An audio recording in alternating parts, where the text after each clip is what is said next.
Air में कितना लिखते थे, K Q one Q two upon R square, ये लिख देते थे ना एयर में। लेकिन दूसरे मीडियम में टोटल फोर्स क्यू वन पर ये लिखा जाएगा K Q one Q two upon R square into epsilon R. ये चीज़ याद रखनी है तुमको। तो यहाँ से आ गया F minus F dash is equals to K Q one Q two upon epsilon R into R square. अब यहाँ से एफ डैश को इधर ले जाओ तो एफ डैश की वैल्यू आ जाएगी F minus K Q one Q two upon epsilon R into R square. अब f की वैल्यू को यहाँ पे लिख दिया हमने K Q one Q two upon R square minus K Q one Q two upon epsilon R into R square, इतना हो गया। अब यहाँ पे देखो K Q one Q two upon R square को कॉमन ले लो तो इतना आ जाएगा। यही मैं बोल रहा हूँ कि फोर्स एक्सर्टेड, मीडियम कितना फोर्स एक्सर्ट कर रहा है, इसका फॉर्मूला बना लिया हमने, ये K Q one Q two upon R square into one minus one by epsilon R. ठीक है। डाइलेक्ट्रिक कांस्टेंट की वैल्यू क्या है, डाइलेक्ट्रिक कांस्टेंट की वैल्यू क्या है, एक मीडियम का कुछ ना कुछ पर्टिकुलर डाइलेक्ट्रिक कांस्टेंट होता है, मीडियम को कैरेक्टराइज करता है। जैसे वाटर का डाइलेक्ट्रिक कांस्टेंट कितना होता है, 81 के करीब होता है। तो हर मीडियम का कुछ ना कुछ डाइलेक्ट्रिक कांस्टेंट होता है, वो फिक्स होता है ना, वो क्वेश्चन में दिया रहेगा, उससे घबराने की जरूरत नहीं है। मीडियम का जो भी डाइलेक्ट्रिक कांस्टेंट होगा वो क्वेश्चन में आपको प्रोवाइडेड होगा कि इस मीडियम का डाइलेक्ट्रिक कांस्टेंट इतना है या रिलेटिव परमिटिविटी इतनी है। बस आपको देखो यहाँ से याद क्या क्या करना है वो मैं बता रहा हूँ। जब एयर में रखा होगा पार्टिकल, तो पार्टिकल के ऊपर कितना फोर्स लग रहा होगा, K Q one Q two upon R square, total force. और जब किसी दूसरे मीडियम में रखा होगा तो एक चार्ज के ऊपर कुल कितना फोर्स लगेगा, K Q one Q two upon epsilon R into R square. मतलब क्यू वन के ऊपर भी टोटल फोर्स इतना ही लगेगा और क्यू टू के ऊपर भी टोटल फोर्स इतना ही लगेगा। चाहे तो क्यू वन पर बात कर लो टोटल फोर्स की, चाहे क्यू टू पे बात कर लो टोटल फोर्स की, लेकिन Q2 Q1 पर जो फोर्स लगाएगा वो नहीं बदलेगा। वो तो जितना एयर में लगेगा उतना ही दूसरे मीडियम में भी लगेगा। अभी समझ में आ गया हो तो बताना, नहीं कोई और चीज इसमें दिक्कत कर रही हो तो वो भी बताना।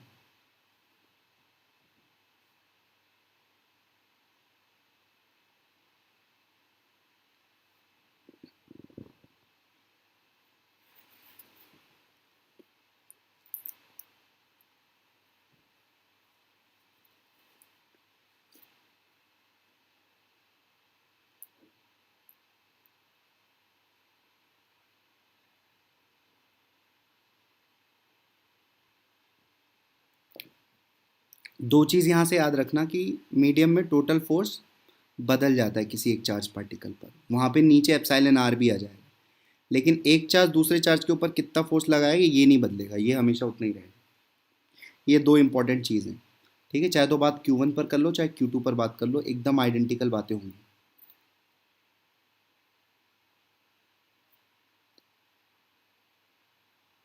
सबका लिख के हो गया हो तो बता देना, फिर आगे बढ़ते हैं।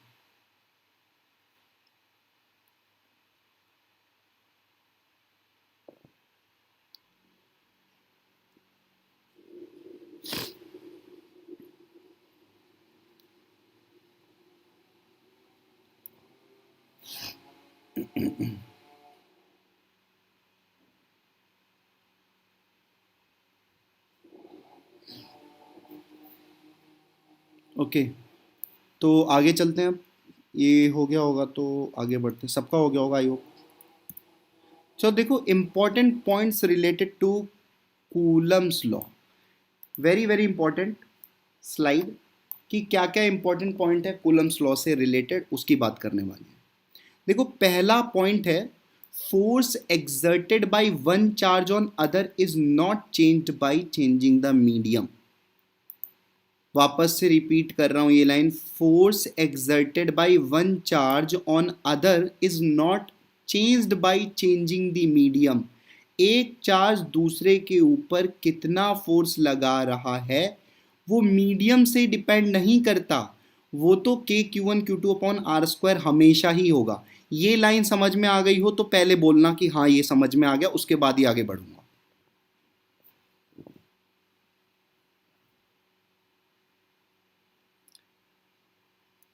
लेट मी नो कि ये लाइन समझ में आई है कि नहीं आई है।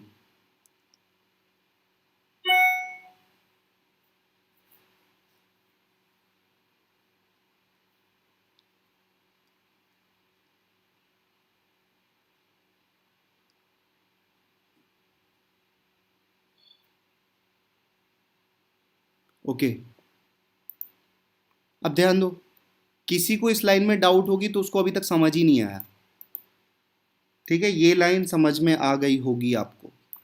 अब देखो ध्यान से, total force on any charge is unchanged by changing the medium, is changed by changing the medium. ये ध्यान से देखो, total force on any charge is changed by changing the medium, मतलब एक चार्ज दूसरे के ऊपर कितना फोर्स लगा रहा है ये मीडियम पे डिपेंड नहीं करेगा, लेकिन टोटल फोर्स उस मीडियम पर चेंज हो जाएगा, उस मीडियम पर टोटल फोर्स चेंज हो जाएगा।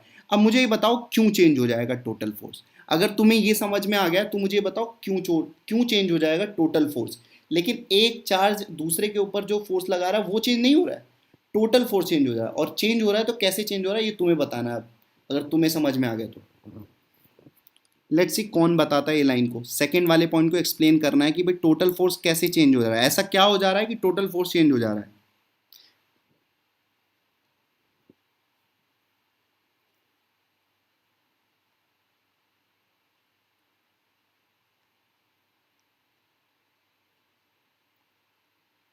अब तुम्हारी बारी एक्सप्लेन करो इस पॉइंट को कि कैसे टोटल फोर्स चेंज हो रहा है, तुमको एक्सप्लेन करना है मुझे ये।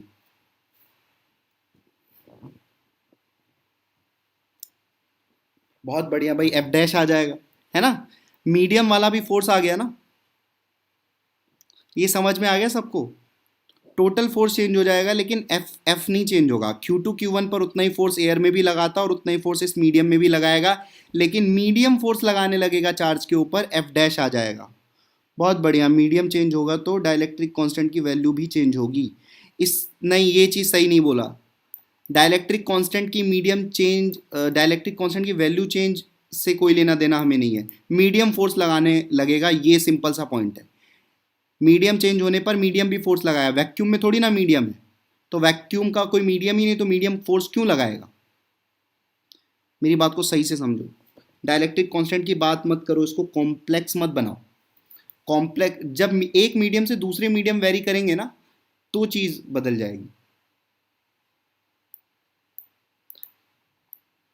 वैसे अगर इस रेस्पेक्ट में बोल रहे हो कि डाइलेक्ट्रिक, जैसे एक मीडियम में कोई टोटल फोर्स है तो दूसरे मीडियम में रखोगे तो टोटल फोर्स की वैल्यू चेंज हो जाएगी, अगर इस रेस्पेक्ट से बोल रहे हो तो ये एक्सप्लेनेशन सही है कि मीडियम चेंज होने पे डाइलेक्ट्रिक कांस्टेंट की वैल्यू चेंज हो जाएगी, उस रेस्पेक्ट से ये एक्सप्लेनेशन सही है, ठीक है। अगर वो रेस्पेक्ट सोच के बोल रहे हो तो ये चीज़ सही होगी कि मीडियम चेंज होने पर डाइलेक्ट्रिक कांस्टेंट चेंज हो जाएगा इसलिए टोटल फोर्स चेंज हो जाएगा, ये एक्सप्लेनेशन तब सही होगी। लेकिन हम यहाँ पे एयर, एक मीडियम एयर वैक्यूम ले रहे हैं और एक दूसरा मीडियम ले रहे हैं तब बात कर रहे हैं, हमारा ये दो पॉइंट डिस्कस हो रहा है कि एक बार तो हमने एयर वैक्यूम ले लिया और एक बार कोई दूसरा मीडियम ले लिया, ठीक है। चलो आई होप ये चीज़ समझ में आ गई होगी आपको, एफ डैश आ जाएगा, एक मीडियम भी फोर्स लगाने लगेगा, ठीक है, बहुत बढ़िया भाई। अब देखो नेक्स्ट पॉइंट है परमिटिविटी ऑफ एनी मीडियम। अब यहाँ पे ध्यान देने वाली बात क्या है कि भाई अभी तक हम किसकी परमिटिविटी की बात कर रहे थे, फ्री स्पेस की परमिटिविटी की बात कर रहे थे ना, कितनी होती थी एप्सिलॉन नॉट, वैक्यूम की परमिटिविटी कितनी होती थी एप्सिलॉन नॉट। लेकिन अगर किसी मीडियम की परमिटिविटी निकालनी होगी, ठीक है, किसी मीडियम की परमिटिविटी निकालनी होगी तो उसके डाइलेक्ट्रिक कांस्टेंट, ये देख पा रहे हो एप्सिलॉन आर, उसके डाइलेक्ट्रिक कांस्टेंट को एप्सिलॉन नॉट से मल्टीप्लाई कर देना तो उस मीडियम की परमिटिविटी आ जाएगी। तो किसी भी मीडियम की परमिटिविटी कैसे निकालोगे, उस मीडियम का डाइलेक्ट्रिक कांस्टेंट को मल्टीप्लाई कर दोगे किससे, एप्सिलॉन नॉट से। एप्सिलॉन नॉट क्या है, वैक्यूम की, ठीक है, फ्री स्पेस की परमिटिविटी। चलो तो ये चीज याद रख लेना। अब ध्यान दो, force exerted by medium on any charge is opposite to the force exerted by other charge. अब इस पॉइंट को देखो समझो, एक यहां पर देखो ये F क्या है, Q2 द्वारा Q1 पर लगाया गया फोर्स, और F डैश क्या है, मीडियम द्वारा Q1 पर लगाया गया फोर्स। तो अब देखो ये पॉइंट क्या बोल रहा है, force exerted by medium, medium द्वारा फोर्स मतलब F dash on any charge is opposite to the force exerted by other charge, मतलब F dash will always be opposite to F, ये चीज बोली जा रही है, ठीक है, समझ में आ गया ये चीज, F और F डैश हमेशा ऑपोजिट होंगे। चलो ये सारे पॉइंट जितने भी important points related to Coulomb's law हैं इन सबको क्लब करो, नोट्स में लिखो, उसके बाद बताना जब कंप्लीट हो जाए तो फिर आगे बढ़ते हैं। और कोई पॉइंट अगर ना समझ में आया हो कहीं पे कोई डाउट हो तो उसको डाउट पूछो, चैट बॉक्स में लिखो, उसके बाद उसको क्लियर किया जाएगा।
फोर्थ पॉइंट में क्या बोला गया? फोर्थ पॉइंट में ये बोला गया है कि एफ और एफ डैश हमेशा ऑपोजिट होंगे।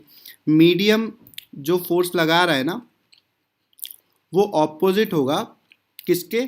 जो चार्ज फोर्स लगा रहा है। जैसे यहाँ पर Q1 पर कौन कौन फोर्स लगा रहा है? एक तो Q2 लगा रहा है और एक मीडियम लगा रहा है। तो जो Q2 फोर्स लगा रहा है और जो मीडियम फोर्स लगा रहा है, दोनों फोर्स ऑपोजिट होंगे, ये बात बोली गई है। ठीक है।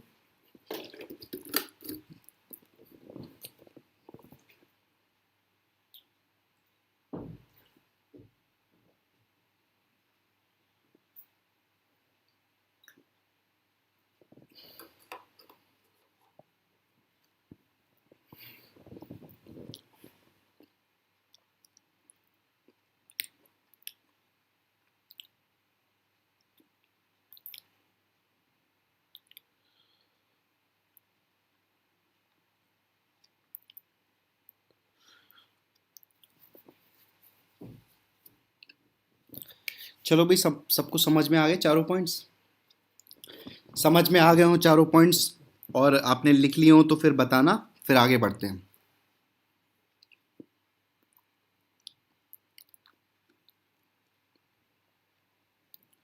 बहुत बढ़िया। चलो भाई, तो आगे नेक्स्ट स्लाइड में अब देखो, एक क्वेश्चन है तुम्हारे लिए। अब पहला क्वेश्चन है और तुमको करना है, ए बी सी डी तुम्हें बताना है। चलो करो, ये क्वेश्चन करके आंसर बताओ।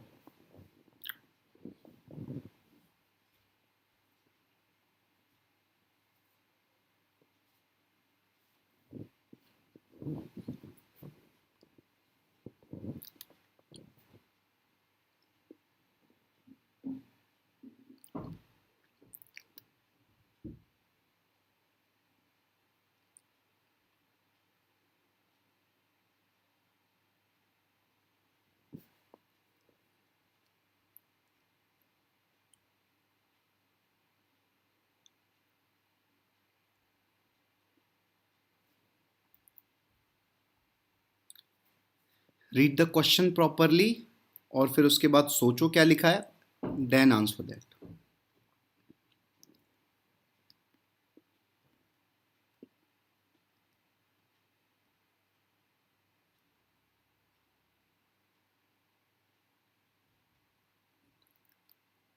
बहुत बढ़िया भैया ना। सो देखिए, बता दिया, सी आंसर सही आंसर है। अभी बताओ, सबको समझ में आया कि सी सही है? समझ में आ गया हो तो बोलो, फिर आगे बढ़े। नहीं समझ में आया तो भी बताना, आई विल एक्सप्लेन दैट।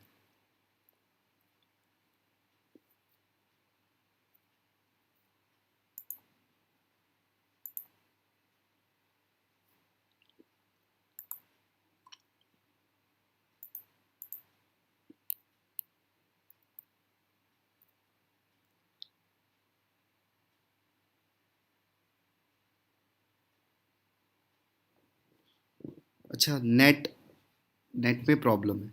अच्छा, बहुतों के साथ नेट में प्रॉब्लम है क्या?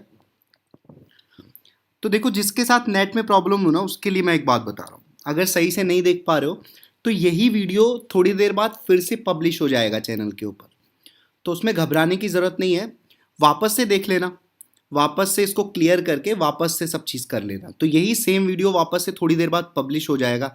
जब ये लाइव सेशन ख़त्म होगा ना, उसके बाद थोड़ी देर बाद वापस से पब्लिश हो जाएगा। तो अगर नेट कनेक्टिविटी किसी की स्लो है तो पैनिक करने की ज़रूरत नहीं है, वापस से वीडियो आ जाएगा।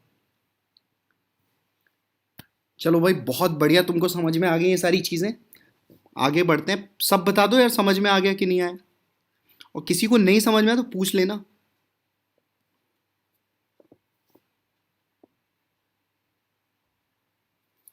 ठीक है, पूछ लेना। अब तो वर्चुअल वर्ल्ड में हूँ, तुम्हें देख भी नहीं पा रहा हूँ।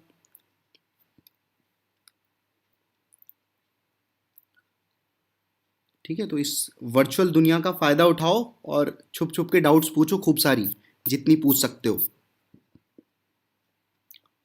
अगर नहीं समझ में आया करे तो डाउट पूछने में बिल्कुल कंजूसी मत किया करो। प्रॉपरली डाउट पूछा करो एकदम। एक एक पॉइंट, जब तक चीज़ ना समझ में आए तब तक आगे बिल्कुल मत बढ़ा करो। तुम बढ़ोगे तो तुम्हारे लिए हार्मफुल है। चीज़ों को अच्छे से समझो, अच्छे से पूछो, और टाइम का यूटिलाइजेशन करो। इस समय जो टाइम चल रहा है, इतना बढ़िया टाइम मिला है तुम्हें पढ़ने को, पूरी 11th रिवाइज कर लोगे इतने दिनों में। तो वही कह रहा हूँ, बढ़िया से पढ़ना, टाइम वेस्ट मत क्या करना बिल्कुल भी।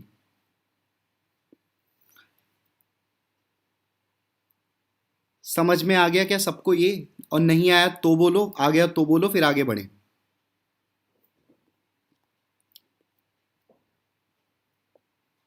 नहीं आया? अब देखो, वापस से बता रहा हूं। पहले क्वेश्चन पढ़ते हैं। इफ टू डी नहीं होगा, डी। अब देखो, वही वही बात है। सुनो ध्यान से, समझो। इफ टू चार्जेस, मैं वापस से इस क्वेश्चन को एक्सप्लेन कर रहा हूं। बहुत बढ़िया, आप अपने डाउट पूछ लिया करो, डी होगा कि नहीं होगा, तो फिर मैं सारी चीजें एक्सप्लेन कर रहा हूं। चलो ध्यान से सुनो। If two charges Q1 and Q2 are kept in air, एक बार तो एयर में रख देंगे, then force exerted by Q1 on Q2 is F। ठीक है, Q1 के द्वारा Q2 पर F फोर्स लगाया जा रहा है। अब same charges are immersed in water, अब उन्हीं चार्ज को वाटर में रख दिया गया, same separation between them. Now force exerted by Q1 on Q2 will B.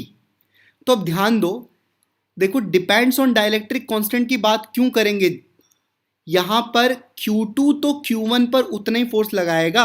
ध्यान दो, यहां पे देखो, मैंने क्या बताया था। यहां पे मैंने बोला कि Q2 Q1 पर उतना ही फोर्स लगाएगा। ये इंपॉर्टेंट पॉइंट देखो। Force exerted by one charge on other is not change by changing the medium. तो जब फोर्स ही चेंज नहीं होगा तो डाइलेक्ट्रिक कांस्टेंट की बात क्यों करेंगे हम डाइलेक्ट्रिक कांस्टेंट की बात क्यों करेंगे? एक चार्ज द्वारा दूसरे चार्ज के ऊपर जो भी फोर्स लग रहा है वो डाइलेक्ट्रिक कांस्टेंट पर डिपेंड नहीं करता, टोटल फोर्स करता है। Total force, total force. यहां पर देखो क्वेश्चन में क्या बोला गया है। क्वेश्चन में बोला गया है force exerted by Q1 on Q2, एक चार्ज दूसरे के ऊपर कितना फोर्स लगा रहा है। तो ये डाइलेक्ट्रिक कांस्टेंट पे कहां डिपेंड करेगा? ये तो सेम रहेगा। डाइलेक्ट्रिक कांस्टेंट पे टोटल फोर्स Q1 पर, Q2 द्वारा फोर्स लगाया गया नहीं, टोटल फोर्स Q1 पर डिपेंड करेगा। आई होप समझ में आया होगा। समझ में आया तो मुझे मुझे बताओ, समझ में आया कि नहीं आया पहले।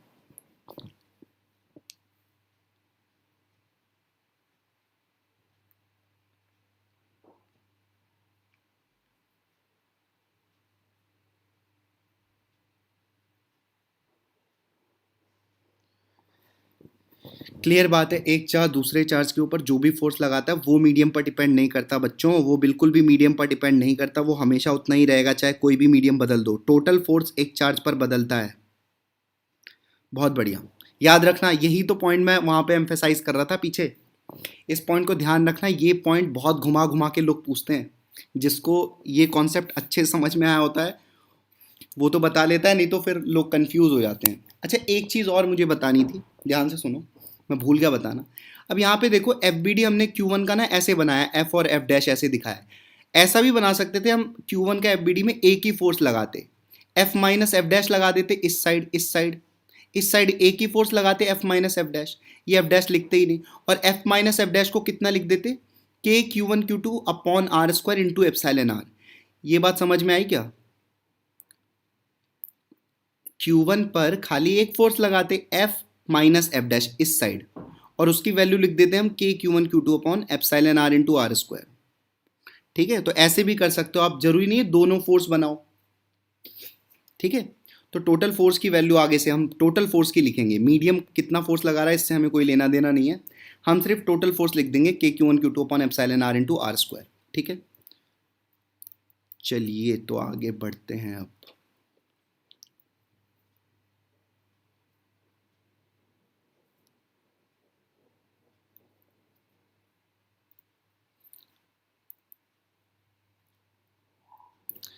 चलो, अब तुम्हारे लिए दूसरा क्वेश्चन आ गया है सामने। अब तुम इस क्वेश्चन को करो और मुझे आंसर बताओ क्या आएगा इस क्वेश्चन का आंसर।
वाह भाई वाह, सही आंसर बताया, बी आंसर। बहुत बढ़िया। तो बी इसका करेक्ट चॉइस होगा। तो देखो, समझ में आया होगा तो आप आंसर बता दोगे बी होगा, और जिसको नहीं समझ में आया क्लियरली मेंशन करें कि हमको नहीं समझ में आया और हमको एक बार और समझना है।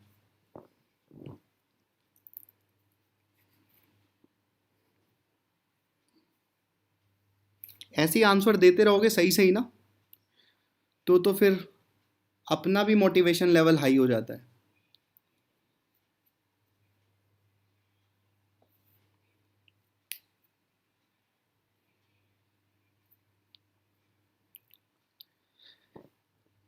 देखो, अगर किसी को नहीं समझ में आया ना तो प्लीज़ मुझे इसको बता दें, तो फिर मैं बताऊं और फिर आगे बढ़ूं। और अगर क्वेश्चन अभी कर रहे हो,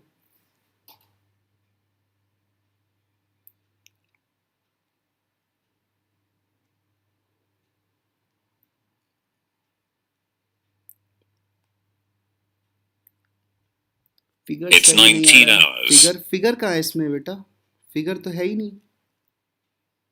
फिगर कहाँ है इसमें? फिगर तो है ही नहीं इसमें। कहाँ पे फिगर है? मुझे तो दिख ही नहीं रहा फिगर इसमें। फिगर सही नहीं आ रहा है। अच्छा अच्छा, मुझे लगता है कि वीडियो सही नहीं आ रही होगी तुम्हारी।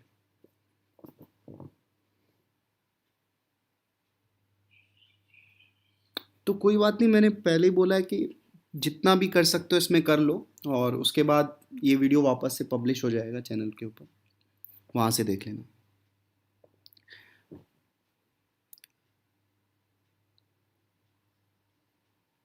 डिस्कस करें इस क्वेश्चन को। यस यस, मैं समझ गया कि क्वेश्चन ही नहीं सही आ रहा हो। अगर बोलो तो डिस्कस करें, नहीं तो आंसर आ गया तो आगे बढ़ें। चलो डिस्कस कर लेता हूँ मैं, ध्यान सुनो उस क्वेश्चन। देखो दो चार्ज Q1 Q2 हैं, एयर में रखे हुए हैं, तो टोटल फोर्स Q1 पर F है। जब एयर में रखे थे तो Q1 पर टोटल फोर्स F है, और वो फोर्स कौन लगा रहा होगा? Q2 ही लगा रहा होगा, क्योंकि एयर में हम दूसरी मतलब मीडियम पार्टिकल्स की बातें नहीं करते हैं। Now the same charges are immersed in water with same separation between them. Now total force exert, अब देखो यहां पर ना टोटल फोर्स की बात की गई है, इस चीज को समझो।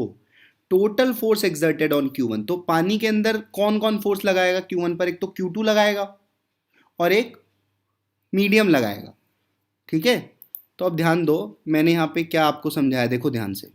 देखो यहाँ पे समझो, टोटल फोर्स की जब हम बात करते हैं तो कितना होता है? K Q1 Q2 upon R square into epsilon R. ये देखो यहाँ पे ये चीज देख पा रहे हो, ये टोटल फोर्स होता है। या अगर मैं बात करूं एयर में, तो एफ फोर्स लगता है, और एयर में टोटल फोर्स कितना लगता है? Q1 पर एफ लगता है। और अगर किसी दूसरे मीडियम में बात करें तो Q1 पर टोटल फोर्स कितना लगता है? F minus F dash. तो ये घट गया या बढ़ गया? आप मुझे बताओ, घटा कि बढ़ा? जब दूसरा मीडियम आ गया तो टोटल फोर्स Q1 पर एफ से कम हो गया या एफ से ज्यादा हो गया? डिक्रीज हो गया ना, एफ माइनस एफ डैश हो गया ना यहाँ पे, ये देखो। तो बस यहाँ पे क्या बताएंगे? It will decrease. B option सही होगा। बात समझ रहे हो? बी ऑप्शन सही होगा कैसे? तो याद रखना, Q1 Q2 को एयर में रखोगे तो जो टोटल फोर्स Q1 पर लगेगा, अगर वो F है, तो किसी दूसरे मीडियम में वो फोर्स घट जाएगा, ठीक है। और कितना घट जाएगा वो मैं बता रहा हूं, ध्यान से सुनो। जैसे डाइलेक्ट्रिक कांस्टेंट वाटर का होता है 81, ठीक है। तो एक बात मेरी याद रखना, अगर एयर में टोटल फोर्स Q1 पर F है, तो किसी मीडियम में टोटल फोर्स उसी चार्ज पर होगा F अपॉन उस मीडियम का डाइलेक्ट्रिक कांस्टेंट। वापस से सुनो, टोटल फोर्स Q1 पर एयर में F है, तो Q1 पर टोटल फोर्स किसी दूसरे मीडियम में F अपॉन उस मीडियम का डाइलेक्ट्रिक कांस्टेंट होगा। तो यहां पर कितना हो जाएगा फोर्स? F upon 81। ये चीज समझ में आई हो तो बोलना, नहीं आई हो तो मैं वापस से बताता हूं। इंपॉर्टेंट पॉइंट है ये बहुत ज्यादा।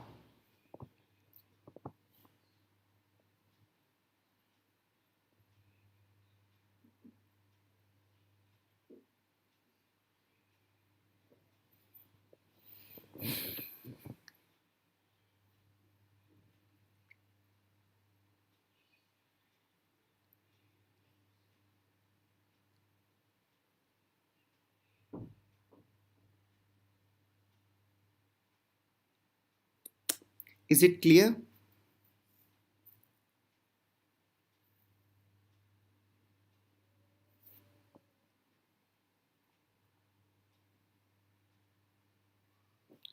ध्यान दो, मैं ये बोल रहा हूं कि जैसे सुनो, यहां पे समझो। अगर मान लो Q1 एयर में रखा होता, ध्यान से सुनना, Q1 अगर एयर में रखा होता तो उसके ऊपर टोटल फोर्स खाली F लगता है ना, मतलब के Q1 Q2 upon R square लगता, ठीक है। लेकिन अगर वो किसी दूसरे मीडियम में रखा है तो टोटल फोर्स कितना लग रहा है? F माइनस एफ डैश, और उसकी वैल्यू कितनी है? K Q1 Q2 upon R square into epsilon R. तो ये देखो K Q1 Q2 upon R square तो F ही है ना, ये के Q1 Q2 upon R square, ये जो लिखा है ये वाला पार्ट, एप्सिलॉन आर को मत देखो। K Q1 Q2 upon R square तो F है ना, और नीचे क्या है? Epsilon R. तो किसी मीडियम पर Q1 पर कितना फोर्स लगने लगा है? F upon epsilon R. Air में कितना लग रहा था Q1 पर फोर्स? F लग रहा था खाली। यहाँ पे देखो, एयर में कितना लग रहा है Q1 के ऊपर? ये एयर में Q1 के ऊपर कितना फोर्स लग रहा है? F। या वैक्यूम में या एयर में एक ही बात कर रहे हैं, F फोर्स लग रहा है ना Q1 के ऊपर। लेकिन जब दूसरे मीडियम में हम बात कर रहे हैं तो एयर Q1 पर कितना फोर्स लग रहा है? F minus F dash. तो ये के Q1 Q2 upon R square, ये तो F ही है ना, और F अपॉन एप्सिलॉन आर लिखा है ना, ये है ना। तो ये क्या हो गया? F अपॉन एप्सिलॉन आर बोलने का मतलब क्या है? F अपॉन उस मीडियम का डाइलेक्ट्रिक कांस्टेंट। तो अब यहां से एक पॉइंट याद रखो, एक पॉइंट अच्छे से याद रखो। क्या याद रखना है तुमको बेटा? एक पॉइंट कि एयर में अगर फोर्स, टोटल फोर्स किसी चार्ज पर एफ है, तो किसी दूसरे मीडियम में टोटल फोर्स उस चार्ज पर एफ अपॉन उस मीडियम का डाइलेक्ट्रिक कांस्टेंट हो जाएगा। इस चीज को ध्यान रखना है, ठीक है? समझ आ गया? समझ आ गया तो बोलो, तो फिर आगे बढ़े हम। ये वाला क्वेश्चन समझ में आ गया? ये क्वेश्चन कैसे इट विल डिक्रीज तो ऑलरेडी समझ में आ गया होगा, लेकिन ये जो मैंने एक्स्ट्रा पॉइंट यहां से डिड्यूस करने की कोशिश की है, वो पॉइंट समझ में आया क्या? वो बताओ पहले।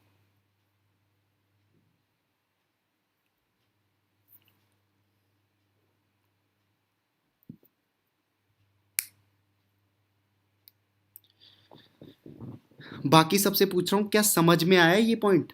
एयर में फोर्स, टोटल फोर्स एफ होगा, तो दूसरे मीडियम में एफ अपॉन उसका डाइलेक्ट्रिक कांस्टेंट होगा। याद रखना, ये सब बहुत इंपॉर्टेंट पॉइंट्स हैं। अच्छा, ये सब क्वेश्चंस, ये जितने भी क्वेश्चन हैं, नोट्स में लिख रहे हो कि नहीं लिख रहे हो? पहले ये बताओ, नोट्स में लिख रहे हो? जितने भी क्वेश्चंस हैं नोट्स में लिख रहे हो ना?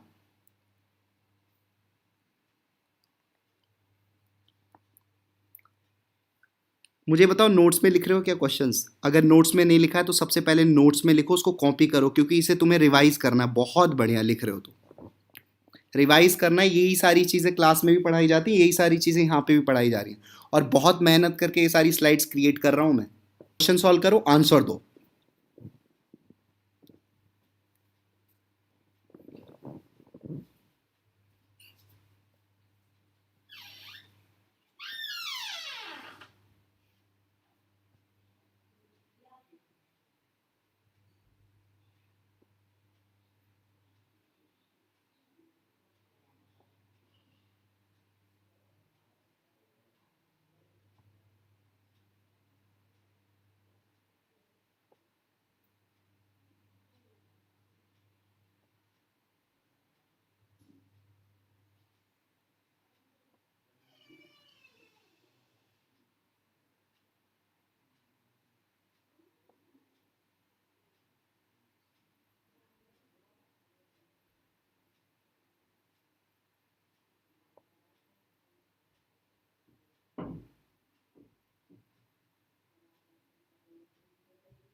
सी क्यों आंसर दिया गया है? सी आंसर क्यों दिया गया है? मुझे तो समझ ही नहीं आया सी क्यों बोला गया।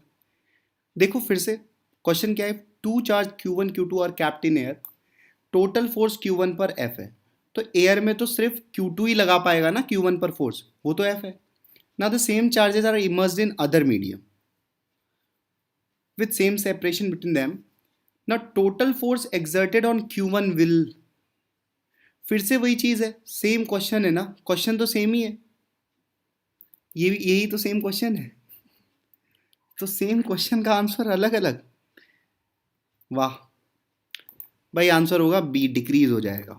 ठीक है, ये एक्चुअली मैंने ये इसलिए स्लाइड क्रिएट की थी कि वो जो नई चीज़ मैंने बताई है ना, उस चीज़ को एक्सप्लेन कर सकूं बेसिकली। अच्छा, यहाँ से एक चीज़ समझो, ये जो डाइलेक्ट्रिक कांस्टेंट होता है ना, डाइलेक्ट्रिक कांस्टेंट किसी भी मीडियम का, वो हमेशा एक से बड़ा होगा। तो आपको यहाँ से एक चीज़ समझ में आनी होगी कि भाई एयर या वैक्यूम की जो परमिटिविटी होती है ना, वो कम से कम होती है। मतलब एयर का जो डाइलेक्ट्रिक कांस्टेंट होगा वो कम से कम होगा। वो कितना होगा? एक होगा। एयर का डाइलेक्ट्रिक कांस्टेंट क्या होगा? एक। इस चीज़ को नोट कर लेना, एयर का डाइलेक्ट्रिक कांस्टेंट एक होगा, और किसी भी दूसरे मीडियम का डाइलेक्ट्रिक कांस्टेंट 1 से ज़्यादा होगा। ठीक है, ये चीज़ समझ में आ गई। फिर देखो एक पॉइंट लिखा है, if total force on any charge in air और वैक्यूम इज एफ। मान लो टोटल फोर्स किसी चार्ज पर एयर या वैक्यूम में एफ है, then total force on that charge in other medium will be F upon epsilon R, मतलब F upon dielectric constant considering same orientation of charge, मतलब charge के बीच की जो सेपरेशन है वो चेंज नहीं होनी चाहिए। तो दूसरे मीडियम में फोर्स कितना हो जाएगा, एफ अपॉन एप्सिलॉन आर। ठीक है, ये ऑलरेडी मैं समझा चुका हूँ। और याद रखना एप्सिलॉन आर की वैल्यू 1 से ज़्यादा होती है, तो एप्सिलॉन आर अगर 1 से ज़्यादा हो गया तो F upon epsilon R F से छोटा हो गया ना। चलो ठीक है, चलो तो ये देखो Coulomb's law in vector form में, ये नेक्स्ट लेक्चर में करेंगे। ठीक है, मतलब कल करेंगे। आज के लिए इतना काफ़ी हुआ। अब इतना जो चीज़ लिखी है तुमने प्रॉपरली इसको रिवाइज करना। ठीक है, तो नेक्स्ट लेक्चर मतलब इसी टाइम रखेंगे शाम को 6 बजे। तो 6 से 7, सवा तक, 7 तक हम फिजिक्स का एक लेक्चर किया करेंगे, 1-2 दिन करेंगे। उसके बाद देखते हैं किस तरीके से इसको एग्जीक्यूट किया जा सकता है। इसको प्रॉपरली रिवाइज करो। ठीक है, कुछ और क्वेश्चंस करेंगे नेक्स्ट लेक्चर में कूलम्स लॉ के ऊपर। ठीक है, चलो तब तक बढ़िया से इस चीज़ को रिवाइज करो प्रॉपरली। अगर नोट्स में लिख लिया, किसी का कनेक्शन अगर स्लो रहा हो तो वो वापस से भी थोड़ी देर बाद वापस से वीडियो पब्लिश हो जाएगा, तो वहाँ से जाके उसको दोबारा देख लेना, तो चीज़ों को वापस से लिख लेना, तो चीज़ें समझ में आ जाएंगी। तो चलिए आज के लिए बस इतना ही। बहुत बढ़िया, पढ़ते रहो अच्छे से।